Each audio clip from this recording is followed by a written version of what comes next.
Bonsai! Ouch.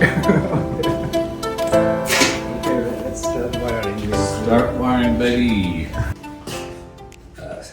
Thank you for watching my YouTube video. Today we start this part 1 with Mr. Joe, left coast bonsai. That's right. From America. That's right. USA. Yeah. So please explain about this tree. Okay, wonderful. Yeah, so this is a black pine raft that we've been working on. It was acquired a few months ago by Ajisawa-san, and so we've made a few edits to the tree.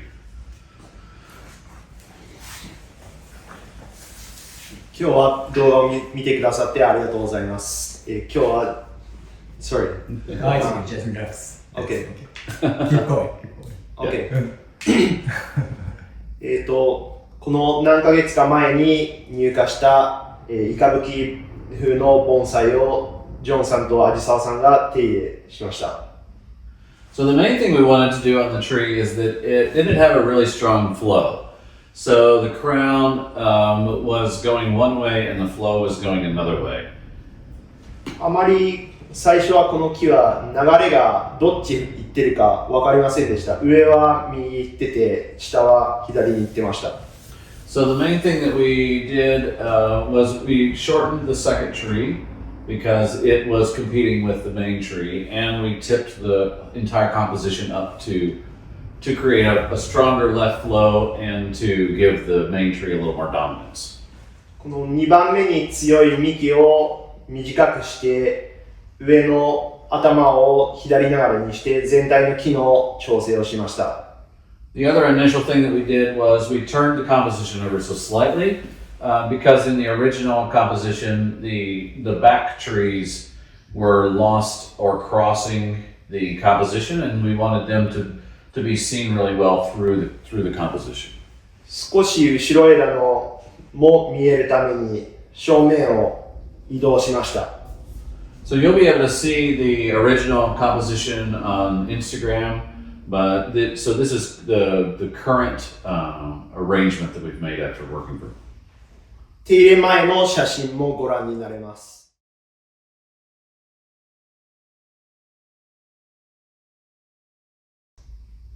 I think the next step for the tree, we'll do a repot in this angle and with the new front, and then we'll continue developing. We create a new crown on the second tree, and we bent the main tree crown down. So we'll continue to develop those two, especially as the branching develops out a little more.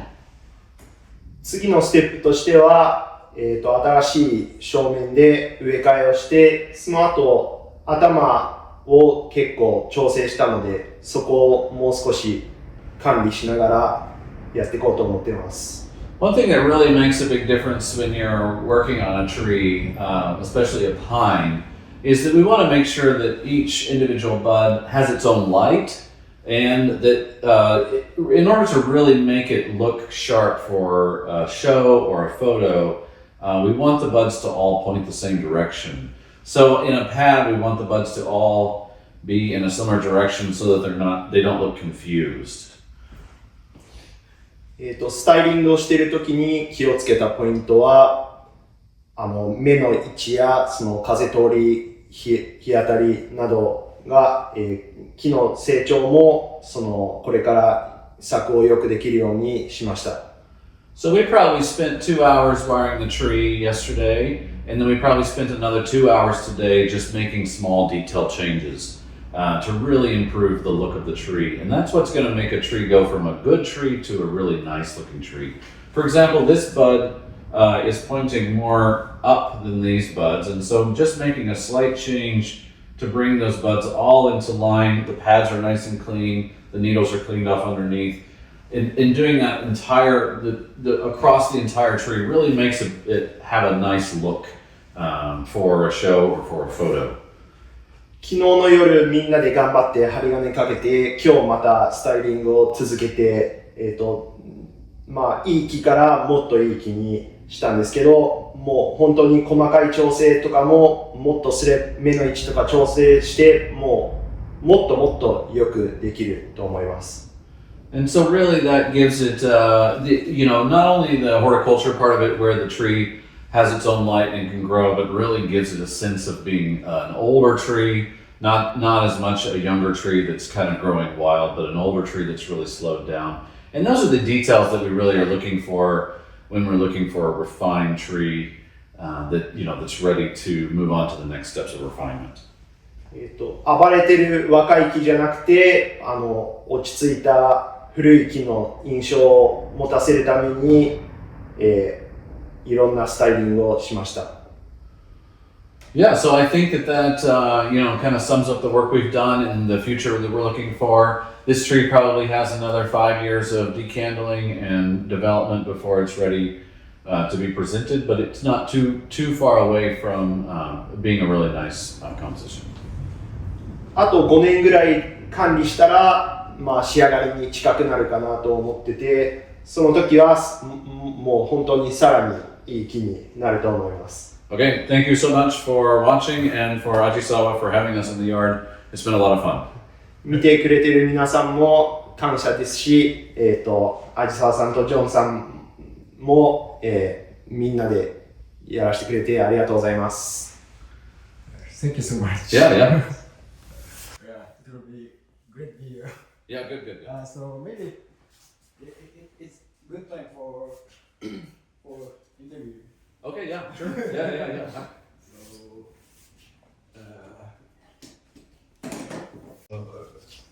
Can you talk about yourself?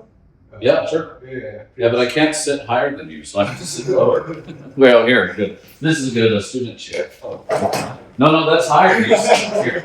You sit in this one. This is higher. I'll sit in that one. Let me sit in that one. I have to be lower than you. You want me over here? Okay. Yeah, so you want to just ask a few questions? I just want to know everyone what you do. Okay, yeah. Why you start bonsai? How did you find bonsai? Okay. Everything. Okay, great. Yeah, wonderful. Please. Okay, wonderful. So my name is John Eads, and I run Left Coast Bonsai in west of Portland, Oregon, in the United States. I apprenticed under Michael Hagedorn for 2.5 years, and he apprenticed almost 20 years ago here in Japan in Nagano under Shinji Suzuki-san. And he did a multiple-year apprenticeship there, and then he moved to Oregon and began his yard. So I am his third apprentice, and there's been 2 apprentices after me. I knew going into my apprenticeship that I wanted to grow and develop trees. Most professionals that study in Japan and in the United States, they focus on refining trees for show and really working with private clients to do that work. But I really wanted to develop material like this and kind of take a tree from one level to up to a higher level. And so my focus of the apprenticeship and my focus in the last, so I've been doing bonsai for 4.5 years as a professional. And so in that 6.5 years, my focus has really been to develop and create material like this that then gets pushed forward to being in a show. Oh, interesting. Could you tell me more about your apprenticeship? Yeah, my apprenticeship. So Mr. Michael Hagedorn, he only has one apprentice at a time. So I had about a month or so overlap with Andrew Robson, which is Rakuyo in Portland. And so we had a little time overlap. And then I worked for 2.5 years. And then Carmen Leskovinsky followed me in my apprenticeship. And she is now at the University of Michigan, managing their collection. They have a nice collection of Sasuke Hazelnuts. But yeah, my apprenticeship was, I think, in some ways similar to a Japanese apprenticeship, but in some ways different. Well, I think maybe it was different because I was the only apprentice. So in Japan, I think a lot of times there's multiple apprentices, and so the older apprentice can sometimes help the younger apprentice, but also the apprentices maybe don't have to know everything because there's other apprentices doing the work. And so maybe that's a little different for my apprenticeship with Michael because I had to do everything, all the levels of the work. So maybe maybe I learned a little faster, but we didn't have as good material to work on also. So there's some things that were maybe better and some things that were more difficult. Is here person also focus on materials? Michael-san focuses on no, he mostly does refinement work. So he does buy yamadori and refine the real yamadori into show, but he doesn't really buy and sell trees. He mostly is trying to improve collection over time. So he teaches a lot of classes where students can come in for seasons, and they maybe 3 or 4 times a year kind of work on the same trees and see, okay, this month we're repotting, this month we're working on styling, this month we're working on learning how to water. And so his collection is just constantly being upgraded by the students and by the apprentices. So I think mostly he wants to have more of like a museum quality trees. Yeah, because I think some people like to buy a tree and make it better and sell the tree, but he's really focused on having a super high quality collection. Great. Because I think when you have a high quality collection, then people can come and learn really a lot easier. Students can come learn and see what a good quality tree looks like. Because we can learn them in books, but really getting to see the trees in person is really, that's what makes the difference for people to understand. I mean, not only, I think my first trip to Japan, I was surprised at how large the trees were, because in the book they're this big. And I didn't understand that, some of these trees are very large. It's making me some Yeah, it's very hard. And they're in meters, and so I don't know meters, and I don't see it's this big in the book, so, So I think that was the first thing I realized when I got to Japan is, the trees are very large. So that adds an element of surprise and interest to see a big tree. This kind would be the solution answer. Yeah. For the next generation. Right. So, do you have group bonsai community? We do, yeah. Portland has one of the largest bonsai clubs in the U.S. Oh, largest one. Yeah. I think there's around 700 members, but But we some people are a member because they can watch online. So maybe they're in North Carolina, but they can be a member of the club and they can watch the demo. So I think maybe like 400 people in the Portland area are members. And depending on the meeting, we have a once a month meeting, and there's maybe 250 or 300 people come to the meeting. But it's a good community of some professionals in the community and some people just started. So it's a mix of different ages and different types of work that we do. Yeah. Everyone brings their own trees? No, we don't usually. It's just mostly a presentation. So like we would style a tree during a demo, or we would talk about how to grow, or talk about how to repot. So each month is kind of a different topic depending on what the season is. Oh, interesting. Yeah, but and then sometimes it's a local professional. So I teach sometimes, and then sometimes we bring people from all over the world to come and teach and talk about their work.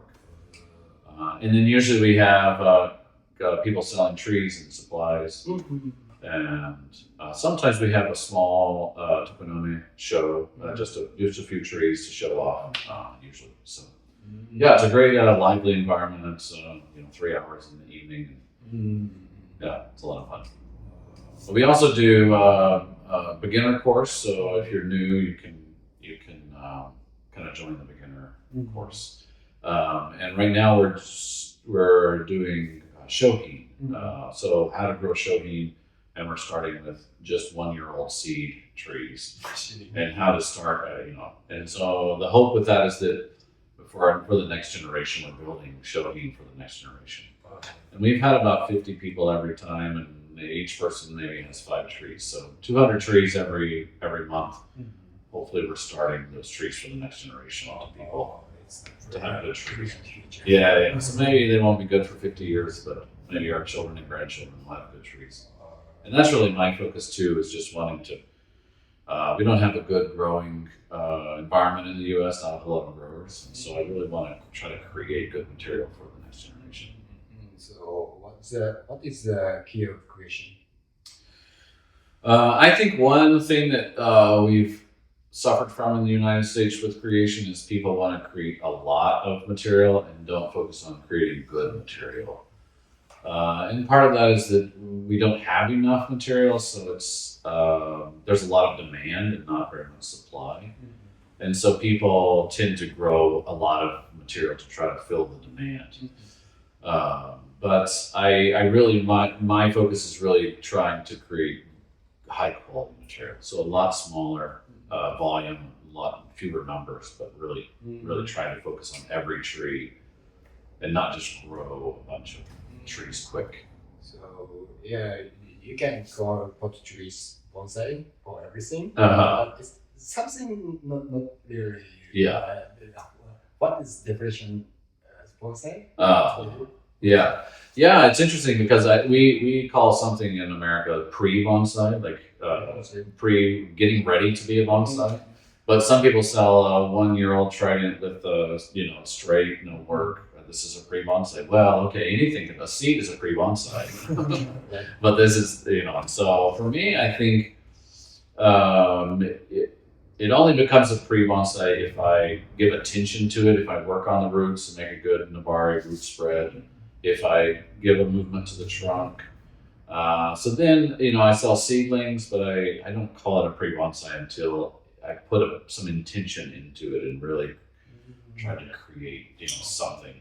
And then I think, for me, it's not a bonsai until it has some age and we can see, quite a long time of intention. So we have the trunk is wired and moved and we have branches. And so that I think once it gets into a smaller pot and slows down and we see the age and the intention over years, I think that's when we can call it bonsai. Age. Yeah, I think that has a lot to do with it. And I think that's one of the things that America is missing is just time. We have some nice trees, but our trees are not very old. Like it's very rare even for many of our black pines to have bark. How many years old is this? I guess maybe it's from mountain and someone grafted and growing. Maybe over 60, 70 and more. Yeah. Yeah, we grow a lot of shore pine, and I expect bark that looks like this to be 75 years. So we have black pines that were grown in the U.S. maybe 40 years ago that are starting to have bark that looks pretty good. But yeah, we just need time. I think is one of the things. So maybe in the next generation or two, we'll have trees that kind of are convincing, because that's part of the thing we're trying to do with bonsai is convince you that this is in the forest. Is there a recreation for bonsai group? What do you mean recreation? Recreation like travel, trip, or something fun? No, we don't have any fun. No, yeah, we focus on bonsai. Sometimes we, the bonsai club sometimes has giveaways, that kind of thing. And then I do have some bonsai friends that work, and we try to have fun. We sometimes go out to the mountains just to look at trees, because I think that's some of the best thing that we can do to learn is to look at mountain trees and see what the snow does, how a deer breaks a branch and how does the tree respond. This makes sense. Yeah, it makes sense because we may not make trees that look like that, but we at least can learn. We have in Oregon, my part of Oregon, we have a white oak, and they get very, very old, and they're usually in the field.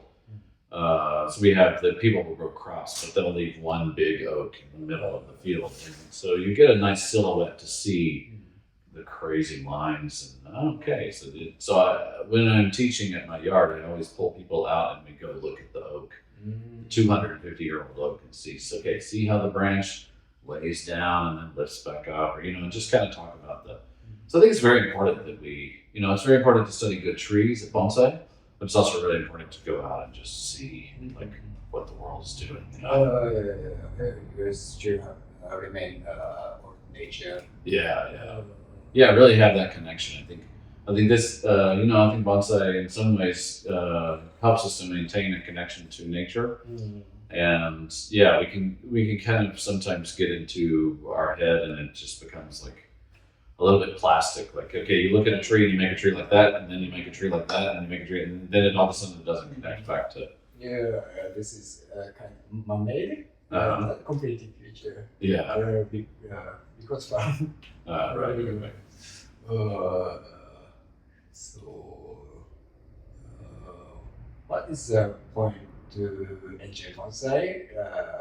Why you become like bonsai? Why did I become? Why did I like bonsai? I don't know.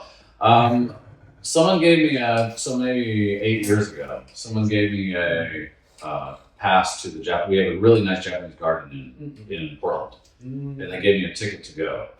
And so I went with my family, and the Bonsai Society was having a show, and maybe 50 trees, and they were doing some demos, and the person that was the president of the club, my kids were very young, maybe 5 and 7 or 8, and he grabbed them and said, "Come, I'll show you all about the bonsai." I was really interested and really engaged, and I'd never seen bonsai before, and I think my mind just.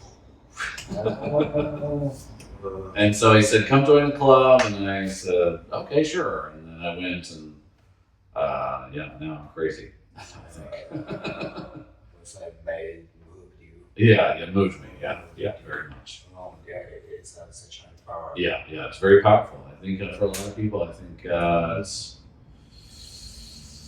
Yeah, they kind of. I think a lot of times with beginners, especially in America, people maybe overreact in the beginning. They see it for the first time and they buy everything they want to, and then maybe at some point they begin to realize that they want quality and change. And it really moves people. Our club is there's some people that are very, very passionate about. That's great. Yeah. I have some more question. So you find the bonsai and quite your work. What's it? You find the bonsai and start to be professional? No, I think maybe 2 or 3 years I was just a hobbyist. And then I took, so our club had a conference with like different professionals came and taught classes. And I took a class from Mr. Michael Hagedorn. And I took a class on Atlas cedars. Atlas cedar? Yeah, so I took a class from that. Oh no, it was hemlock, not hemlock. And then I met Andrew Robson, which was his apprentice, and they said, "You should come over to the yard and visit." And so I went over, so that was maybe just 2 years after I saw my first bonsai, then I met Mr. Michael. And so in some ways it's kind of nice because I don't have a whole lot of things that were wrong. Like I didn't learn for a long time and everybody said, no, do it this way, do it this way. But I think I'm the worst apprentice that Mr. Michael had because I didn't know anything. He said, go water the pine, and I said, which one is the pine? I don't know which one is pine, So yeah, so he had to be very patient with me because it's you. Oh, right. So, and then, so probably like 4 months, I just went and worked every day. 4 times a week. I would just go volunteer. And then at some point he said, "Would you want to be an apprentice?" And I said, "Oh, okay, sure." So I quit my job and became an apprentice. Oh, it's a huge design. Yeah, it was a huge decision. So I had to talk to my wife and Talk to your wife? Yeah. Talk to my wife and my kids because we moved. He has a house that we can live in. So we had to move and live in our house, in his house. Oh, okay. May I ask you what she said? Oh, my wife? For you, she's pretty good. She was pretty like, okay, what do you want to do? I think so. I owned a pizza restaurant before with 15 employees. 15 employees. Yeah, 15. It was very stressful. See this hair, this is stress from 15 employees. And so I think for her it was, since I made the change, that was like, I think she was happy that I was getting out of the stressful. Bonsai is very stressful too. So this side is all bonsai. But it's less stressful than the restaurant. So. Even relax you. Yeah. Because I have one part-time employee, but mostly I just can work my own. It's quiet. It's very quiet where I am in the country. So yeah, it was I think she was very happy that if I found something that I loved to do and it was less stressful, she was happy to support that. It's a beautiful story. Yeah. Thank you so much. So Yeah, absolutely. Yeah. Here's my student. Do you have any questions for me? Well, I really think that what you're doing is like very amazing, that you're starting the path for American bonsai to like become another type of bonsai, like bonsai in the world. I wonder, do you think the American species have potential to become good bonsai? Yeah, that's a good question. I think so. The knowledge that Japan had about how to decandle, there's a lot of built knowledge. How do we make a cut on a Korean hornbeam to get what we want? How do we repot a Japanese maple to get what we want? So I think it's natural for us to rely on that information. So it's easy to grow. It's easier to grow a trident maple than it is to grow red maple from America, because we understand. Japan understands, and we can learn how to do that work. So it's a little harder to say, okay, we have vine maple in Oregon. It's kind of like Japanese maple, kind of. So maybe we can say, okay, let's try to do the similar things to it and learn that. In the U.S., we have some deciduous that we can collect for Yamadori, but mostly conifers. So some junipers, a few pines. So most deciduous we have to start with. I know Andrew Robson is doing some vine maple collection, but it's a very light feel, kind of a bunjin, very flow. It's not. We won't get real stocky, chunky trees out of a vine maple. Just the way it grows, it likes to flow down a mountain. So we can develop trees into those things, but I think if we're talking about Yamadori, we do have a number of different pines that we can get. And then for me, for growing, I do grow shore pine, which is a West Coast species, and it's kind of similar to white pine. It's a short needle, single flush pine. So you're kind of experimenting right now with what species might work, and then it might get added into the mix of the bonsai species. Yeah, like California grows a lot of, they've collected a lot of junipers over the years, and we can get junipers out of the Rocky Mountains, so we're pretty well established. Sometimes people graft, and sometimes use a native foliage. I think that's one big thing, is the native foliage in the U.S. tends to be big, so ponderosa needles are very long. Sierra juniper needles are very floppy, and I think that's the same in some subspecies in Japan too. People graft because the foliage is floppy or long. So sometimes we'll graft those trunks, but yeah, we're kind of learning based on species that are similar in Japan. We kind of adapt those techniques, so we could decandle, multi-flush pines and that sort of thing. Should be interesting to see what direction the American bonsai takes the bonsai with different species and different aesthetics. But also with the Japanese tradition as well. Yeah, exactly. Yeah, kind of adapting the Japanese tradition. And I think American styling is a little more wild. Japanese styling tends to be pretty precise and crisp and clean. And I think some people that studied in Japan went home and kind of swung reaction the other way and said, we're going to make very loud trees, we're never going to repot, we're going to do things very differently. And so that kind of adds, I don't think they're in conflict necessarily, they just have a different feel. Some people call it a natural style, and it kind of looks wild and unmanaged, and so we really like that. And I think in Japan maybe there's that too, but it's not as accepted as a subset. Yeah, maybe we've been there before. Sure. Yeah, exactly. Yeah, it's interesting because I think one thing is sometimes the way we do it was because that's the way the tree worked. And so when we, for example, let's look at deadwood. It's often very white. Okay, why is it white? Well, maybe it's white because we painted, lime sulfur to keep it preserved. And then, okay, since we see it white all the time, oh, we really like it white. And so then, the aesthetic follows the culture or the horticulture, and so because we're spraying lime sulfur on deciduous, they have a very white trunk. So then we learn to like the white trunk. And so then, okay, even though we may not need to spray lime sulfur, we can do, the other ways. We really have grown to love the white trunk. So I think there's some of that, like, we try to do it a different way, but the plant says, no, actually it works better if you do this. And so then we might go one way, but then ultimately we're going to return to, the style, that works for the tree's health and all. Yeah. Because I think that's one thing that Japan has had and China before. It's had many generations of, okay, what keeps the tree healthy in a pot for a very long time? And so maybe these techniques not only are an aesthetic thing, but also a horticulture thing that kind of leads to that. China has Panjin, Japan has Bonsai, Yeah. maybe America will have something else. Maybe something else, I don't know. Yeah, and Europe also looks a little different, I think, because they can import trees from China, from Japan, North Korea, and Vietnam.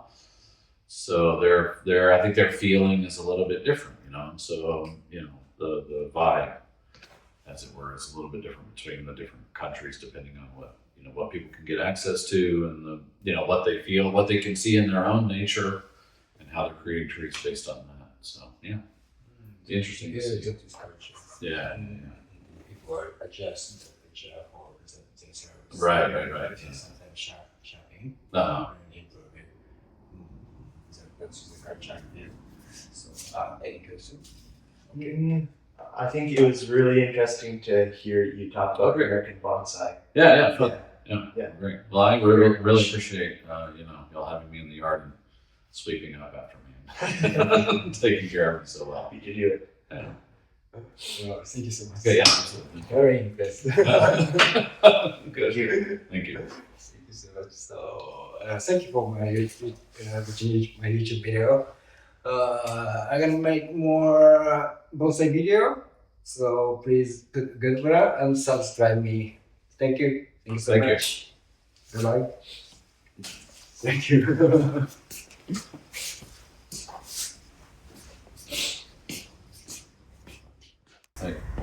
And how much are we going to try to move?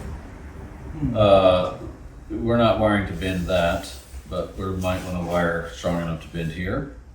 Okay, so just the wire size, Yeah. but not going to bend that. Let's use the coil here. Yeah, okay. So mostly focusing on this, that. Main branch, right? Yeah. And if you're wiring this, pairing it here, do you go behind the trunk? Sorry? If you're wiring here, you go behind the trunk. Oh, yeah, behind. Okay. And how much are you cutting off, like this stub? You want to cut it off while we go, or leave it? You can cut. Okay. So to cut like this Yeah. first. Yep. We need a saw. Oh, Yamato. Oh, Yeah. I want a tattoo of Yamato. But then I can't come back to Japan with a tattoo. Yamato company. Yeah, I love Yamato company. Okay, so cut enough to leave a stub to pull to? Maybe 1 centimeters. Okay, so here. Yeah.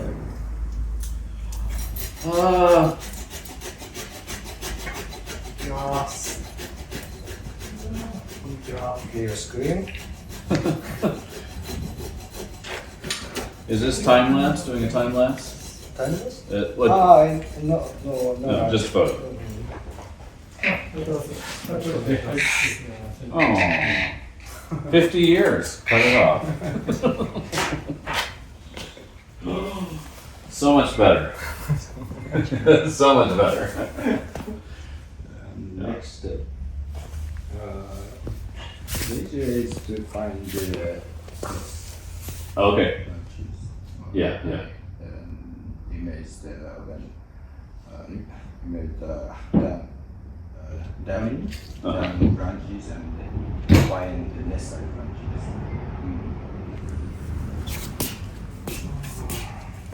For example, maybe 2 row. Use this kind. Maybe this is active. How should I say? Active, necessary. Necessary, yeah, necessary. Maybe this one is not. Right, wrong way. Would you ever pull it here? Oh, it's Kuitsuki. Because this is the front? Oh, that's good. Yeah, it's such kind of branch creates a good taste. Cutting this one Yeah. because this is Yeah, right. like this. Uh-huh. It's one of the nice idea. And 1, 2, 3. So I think this branch also have to be cut. Cut that one off. Because it's hiding the. It's competing, yeah. Yeah, yeah. And yeah, this is good. Yeah, that is rough. But let's have this bunch. Yeah.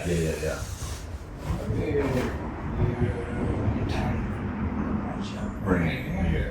Maybe this one will be cut. Right? Wow, okay. Yeah, because it's too low anyway, right? And using this, and this, and this will be. This is crown. Yeah, crown. Yeah. Hi. Also, crown. Uh-huh. Maybe this one also part of crown. Under the crown. Maybe this one need others. This one. This one have to be cut.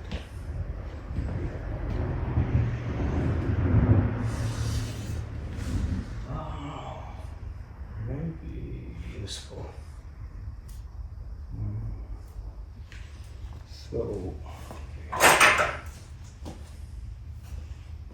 okay, let's start and see again. Okay. We pass this one. Yeah. And you lead us up? Yeah, magazine. Yeah. Which we have. And next. Yeah, that one. Same stuff. A bit longer. Oh, okay, perfect. Oh, that way. Yeah. And this comes, yeah?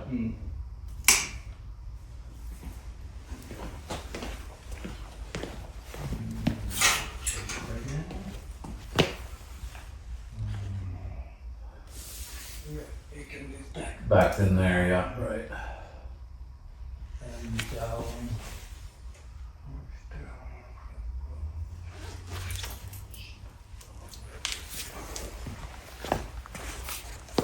Can I go about this?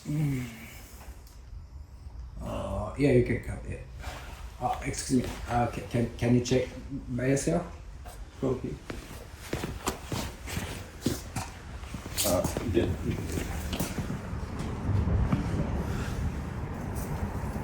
Yeah. Yeah.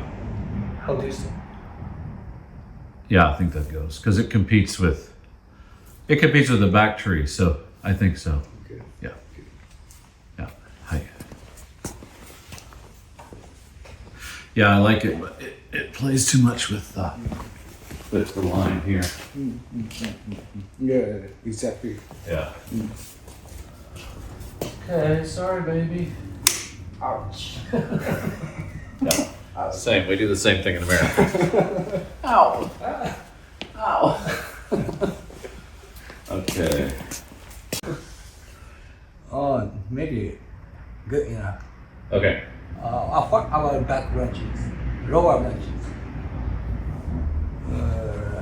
Back too. Yeah, these. So let's see. Where's the front? Useful? Yeah, I don't know. This one, maybe not. Maybe not.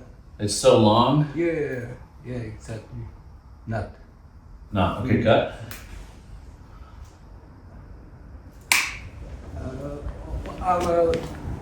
My right. This one? Yeah.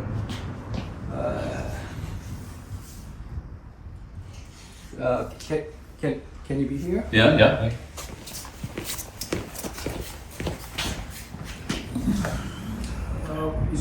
Yeah, that's good. Front.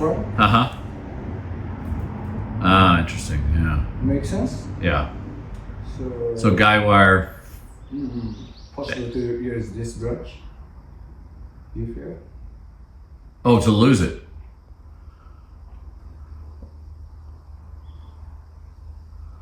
Makes sense.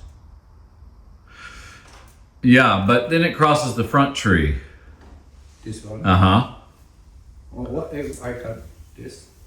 That's nice. That's nice. That's nice, I think. Okay. Yeah, let me show you. It's good. Yeah, you look.